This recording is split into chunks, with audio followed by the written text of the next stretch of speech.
السلام علیکم پیارے بچوں، کیا آپ کو پتہ ہے کہ قربانی کیوں منائی جاتی ہے؟ آج میں آپ کو ایک واقعہ سناؤں گی۔ ہمارے دادا حضرت ابراہیم علیہ السلام کو اللہ نے بڑھاپے میں اولاد دی۔ اللہ نے انہیں ایک بیٹا دیا۔ انہوں نے اپنے بیٹے کا نام اسماعیل رکھا۔ اپنے بیٹے سے وہ بہت پیار کرتے تھے۔ ایک مرتبہ آپ نے خواب میں دیکھا کہ وہ اپنی سب سے پیاری چیز ذبح کر رہے ہیں۔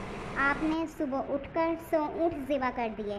پھر آپ نے خواب دیکھا، یہ ایسا 3 مرتبہ ہوا، تو آپ سمجھ گئے کہ میری سب سے پیاری چیز تو میرا بیٹا ہے۔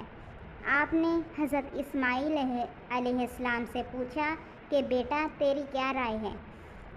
حضرت اسماعیل علیہ السلام نے کہا، ابو جان، اگر یہ اللہ کا حکم ہے تو کر دیجئے، اگر اللہ نے چاہا تو آپ مجھے ذبح کرنے والوں میں پائیں گے۔ حضرت ابراہیم علیہ السلام نے چھری اور اپنے بیٹے کو لیا اور جنگل میں چلے گئے۔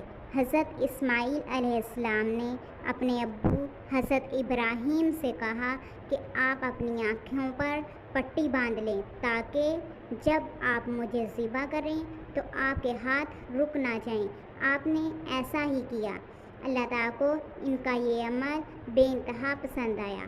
جب آپ اپنے بیٹے کو ذبح کرنے لگے تو اللہ نے آسمان سے دمبا بھیج دیا اور فرمایا کہ آپ یہ ذبح کریں۔ آپ نے دمبا ذبح کیا۔